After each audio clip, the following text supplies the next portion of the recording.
సిద్దిపేట జిల్లా హుస్నాబాద్ విద్యుత్ డిఈ కార్యాలయం ముందు విద్యుత్ ఆర్టిజన్ కార్మికులు ధర్నా చేపట్టారు.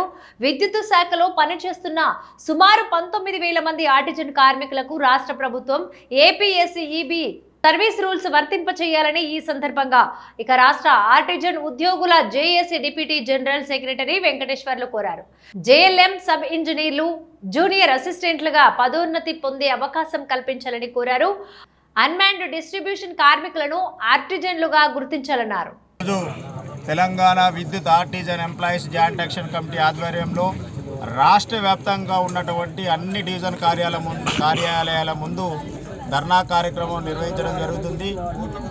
ఈరోజు విద్యుత్ వ్యవస్థలో పనిచేస్తున్నటువంటి ఆర్టిజన్లు, అన్మాన్డ్ డిస్ట్రిబ్యూషన్ కార్మికులు, పీస్ రేటు కార్మికులు, స్పాట్ బిల్లర్సు, ఎస్పీఎం సోదరులు, అలాగే స్టోర్లలో పనిచేసేటువంటి హమాలి కార్మికులందరూ కూడా ఈరోజు డివిజన్ కార్యాలయాల ముందు ధర్నా కార్యక్రమంలోనే కూర్చొని నిరసన తెలపడం జరుగుతుంది.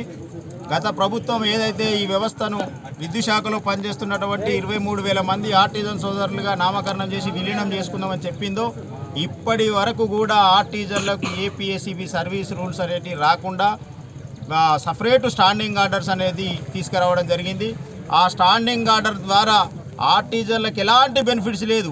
ఆర్టిజన్ అనేవాడు తరపున చనిపోతే అతని కుటుంబంలో ఇచ్చే ఉద్యోగం స్వీపర్ పోస్ట్ ఇస్తున్నారు. ఆ పోస్టు కూడా 12,000 వేతనంతో ఇస్తున్నారు.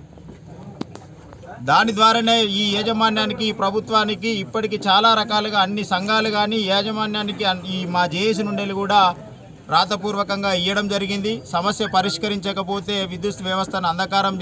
ఆర్టిజన్ ఎంప్లాయీస్ అసోసియేషన్ జేఏసీ ఆధ్వర్యంలో నిర్వహిస్తున్న ధర్నా కార్యక్రమంలో పాల్గొనడానికి వచ్చేసిన ఆర్టిజన్ కార్మికులకు మరియు అన్మాన్ కార్మికులకు, స్పాట్ బిల్లర్స్కి, అదేవిధంగా ఎస్పీఎం కార్మికులకు ఇక్కడ విచ్చేసిన అందరికీ కూడా తెలియజేయమనగా మనమందరం ఈ సమ్మె కార్యక్రమంలో, ధర్నా కార్యక్రమంలో ప్రతి ఒక్కరూ పిలుపు ఇవ్వగానే అందరూ పాల్గొని మన ఐక్యతను చాటుతూ కార్యక్రమాలన్నీ విజయవంతం చేయాలి.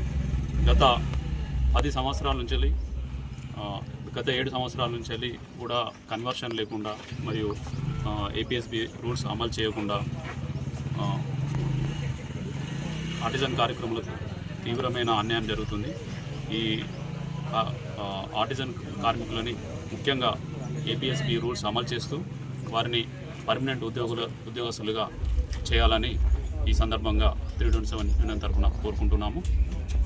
ప్రభుత్వంలో ఉండి కూడా సీదా సార్ రాష్ట్ర సెక్రటరీ జనరల్ సార్ గారు పిలుపు మేరకు మేము అందరం కూడా దీనికి సంఘీభావం తెలియజేస్తున్నాము.